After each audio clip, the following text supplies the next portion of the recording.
Un messaggio che la comunità di San Pietro vuole lanciare al mondo intero sul tema dell'ambiente e quindi della necessità di riciclare il più possibile per dare e donare a chi verrà dopo di noi un mondo migliore, ma anche un messaggio che da questi prodotti che generalmente vengono buttati via magari senza molto pensare, si può avere un ricavato, e questo ricavato può essere un gesto di solidarietà. Un gesto di solidarietà che in questo caso abbiamo voluto fare a favore del CRO di Aviano attraverso l'associazione La Sorgente dei Sogni, per donare speranza a chi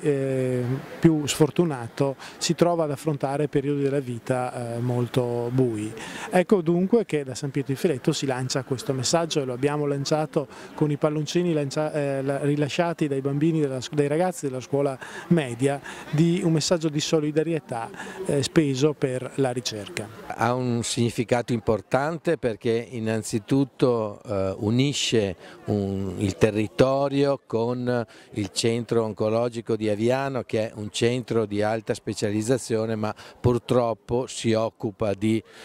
malattie oncologiche, e quindi un centro visto molte volte con una certa difficoltà, con una certa paura. Quello che qui oggi si è fatto è quello di capire come la solidarietà possa portare avanti la ricerca, e non solo la ricerca in campo prettamente diagnostico o delle terapie, ma anche del percorso di cura del paziente. Non a caso questa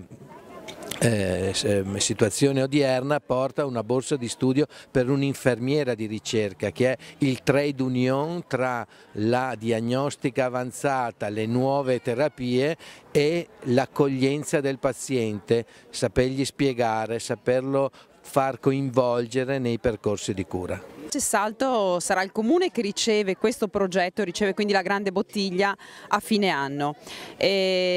Abbiamo scelto questo periodo perché poi rientrerà nel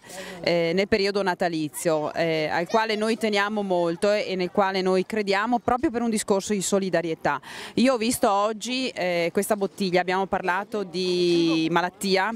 abbiamo parlato di CRO di Aviano, abbiamo parlato di un ambiente che ci fa pensare a qualcosa di grigio, di buio, a momenti difficili della vita. In realtà la bottiglia è piena di colori. Io mi sono accorta, cioè così ho riflettuto un attimo su questa cosa, ci sono tanti colori